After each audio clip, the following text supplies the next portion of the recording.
Indonesia sejak hampir 3 tahun silam sudah berjanji kepada Fincantieri untuk membeli kapal perang karya anak bangsa Italia. Targetnya adalah pengadaan 6 fregat Frame dan 2 fregat bekas kelas Mistral. Namun janji demikian tidak dapat dipenuhi hingga sekarang karena ada kesenjangan antara kontrak yang diteken dan dukungan anggaran dari Kementerian Keuangan. Kementerian Pertahanan telah menandatangani kontrak akuisisi di saat program Frame tidak tercantum sama sekali dalam daftar rencana pinjaman luar negeri jangka menengah DRPLNJM 2020-2024 yang dikeluarkan oleh Kementerian Perencanaan Pembangunan Nasional atau Bappenas. Sesungguhnya fregat yang didesain dan dikembangkan bersama oleh Fincantieri dan Naval Group tersebut bukan satu-satunya produk galangan kapal perang Italia yang diincar oleh Indonesia. Medan Merdeka Barat membidik pula beberapa solusi yang ditawarkan oleh produsen kapal yang memiliki anak usaha di negeri Paman Sam. Satu di antaranya adalah Multipurpose OPV, Pattugliatore Polivalente de Altura atau PPA. PPA dapat diklasifikasikan sebagai OPV, bisa pula digolongkan sebagai korvet, boleh juga dikelompokkan sebagai fregat. Pembagian penggolongan kapal perang yang mengadopsi sistem propulsi CODA-GOL atau Kodagol itu tergantung pada jenis senjata apa saja yang dipasang pada PPA. Mempunyai panjang 143 meter, lebar 16,5 meter, dan draft 5 meter. Oleh Marina Militare, PPA dibagi ke dalam 3 varian, yaitu Full Combat Capable alias Full, Intermediate Capabilities atau Light Plus, dan kapal patroli atau Light. Singkatnya, kapal perang yang tidak menganut pendekatan padat karya dalam pengawakannya itu dirancang memakai pendekatan modular. Meskipun memiliki panjang 143 meter, PPA dirancang oleh Marina Militare untuk diawaki oleh 90 kru saja dari semua kasta kepangkatan. Dalam penamaan Marina Militare, PPA disebut sebagai kelas Tahun di Revel. Saat ini, Angkatan Laut Negeri asal Valentino Rossi telah mengoperasikan 3 dari 7 Tahun di Revel yang dipesan oleh Ministero della Difesa. Huruf tunggal di depan nomor lambung yang diadopsi oleh Marina Militare untuk kelas Tahun di Revel adalah P, yang kemudian disusul oleh kombinasi 3 angka. Hal demikian menunjukkan bahwa fungsi kelas Tahun di Revel ialah sebagai kapal patroli. Sedangkan untuk Frame, huruf tunggal di depan nomor lambung yang digunakan oleh Angkatan Laut Italia adalah F, yang menandakan fungsi sebagai fregat. Pada Oktober 2023, seorang pejabat senior Ministero della Difesa menyatakan bahwa Roma tengah dalam pembicaraan dengan Jakarta untuk penawaran 2 unit Tahun di Revel. Kapal dengan tonnase penuh 5.830 ton yang ditawarkan kepada Indonesia ialah kapal yang telah dibangun berdasarkan pesanan untuk Marina Militare. Dari pola penawaran, skema yang digunakan oleh Roma mirip dengan pola yang digunakan saat menawarkan 2 fregat Frame kepada Cairo, yakni kapal perang yang kontraknya telah ditandatangani oleh Ministero della Difesa bagi Tentara Laut Italia. Skema demikian memberikan keuntungan bagi Fincantieri sebab Ministero della Difesa membantu pemasaran produk-produk galangan tersebut ke seberang lautan. Kapal keberapa dari kelas Tahun di Revel yang akan dilepas kepada Indonesia akan sangat tergantung pada kapan Jakarta menaikkan kontrak akuisisi dan kapan kontrak tersebut efektif. Penentuan waktu penandatanganan kontrak pembelian oleh Kementerian Pertahanan akan ditentukan oleh apakah Menteri Keuangan menyetujui usulan penetapan sumber pembiayaan atau PSP bagi program fregat sejenis Frame dan program kapal OPV. Sebagaimana dimaklumi, 14 program pengadaan TNI Angkatan Laut yang telah menerima PSP menjadi tumbal agar terdapat ruang pendanaan bagi PSP program kapal perang produksi Italia. Tumbal lainnya adalah pesawat AEW yang diperuntukkan bagi TNI Angkatan Udara, selain sebuah program bernilai kecil bagi Mabes TNI.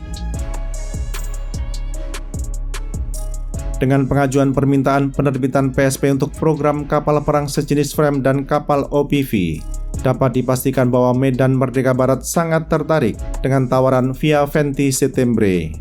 Menurut perkiraan, alasan utama ketertarikan ialah karena jadwal penyerahan kapal perang yang mengadopsi rudal keluaran MBDA Italia itu dapat dilakukan pada tahun ini dan mungkin bisa dipamerkan pada hari ulang tahun TNI 5 Oktober 2024.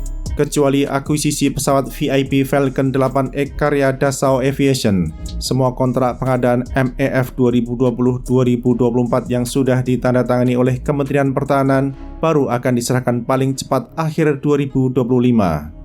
Sementara Kementerian Pertahanan nampaknya ingin ada program Quick Win dalam program pengadaan yang hasilnya dapat ditunjukkan kepada masyarakat pada 5 Oktober tahun ini.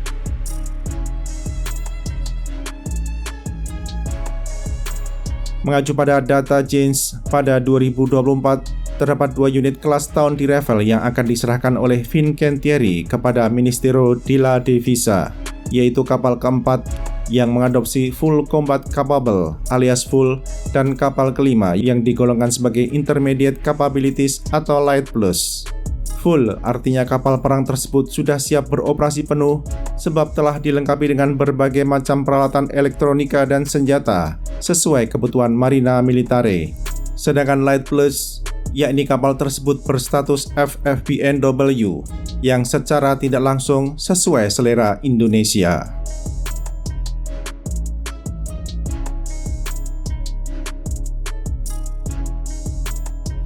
Jika Jakarta terlambat menaikkan kontrak akuisisi kapal perang yang mengadopsi Wave Pershing Bow tersebut, maka kelas tahun di Rafale yang akan dibawa pulang adalah kapal ke-6 dan ke-7. Kapal ke-6 berstatus Light Plus yang akan diserahkan tahun depan, sedangkan berkategori full dengan jadwal penyerahan 2 tahun dari sekarang.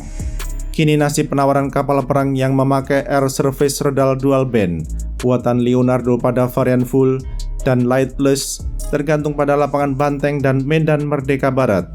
Tentu saja bagi yang menginginkan kelas tahun di Rafale dioperasikan oleh Indonesia, slogan lebih cepat lebih baik berlaku.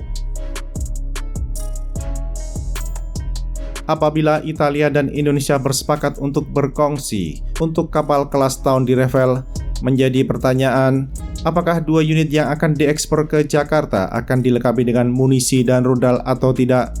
Penting untuk dicamkan bahwa konfigurasi persenjataan kelas tahun di Rafale berdasarkan kebutuhan Marina Militare. Selain meriam 76 mm keluaran Leonardo, kapal perang tersebut dilengkapi pula dengan meriam 127 mm buatan Leonardo, rudal Aster 15, Aster 30 dan rudal Tessio Mk2A karya MBDA. Peluncur rudal buatan Naval Group yakni Silver A50 VLS terpasang pula pada kelas tahun di Rafale. Kecuali munisi meriam 76 mm, Indonesia harus mengakuisisi munisi meriam 127 mm dari Leonardo, rudal Aster 15, Aster 30 dan rudal Tessio Mk2A dari MBDA. Diduga kuat kapal perang yang akan diserahkan kepada Jakarta dalam status as-is. Status as-is tentu saja memberikan keuntungan kepada Leonardo dan MBDA sebab Indonesia harus berbelanja kepada kedua pabrikan bila tidak ingin kelas tahun di Rafale menjadi hiu ompong. Persoalan pengadaan munisi dan rudal tersebut dapat ditengok pada Blue Book 2025-2029 yang akan dikeluarkan oleh Kementerian Perencanaan Pembangunan Nasional atau Bappenas pada tahun depan. Telah menjadi pengetahuan umum bahwa kelas tahun di Rafale merupakan kapal perang yang didesain untuk memenuhi kebutuhan operasional Marina Militare. Pilihan Indonesia membeli kapal perang tersebut apabila terwujud akan menjadikan Indonesia negeri ini sebagai first export customer.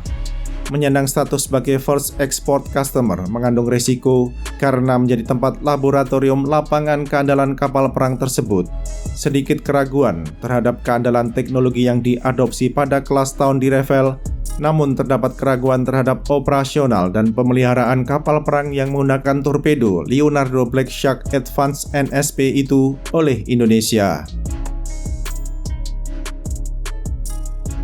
Risiko pengoperasian kelas tahun di Rafale bukan pada teknologi-teknologi yang dipakai pada kapal perang buatan Fincantieri, tetapi pada sejumlah aspek di Indonesia, Semisal pengoperasian Kodagol alias Kodak Hybrid, di mana sudah lebih dari 20 tahun kekuatan laut negeri ini tidak pernah lagi mengoperasikan mesin turbin sebagai penggerak kapal perang.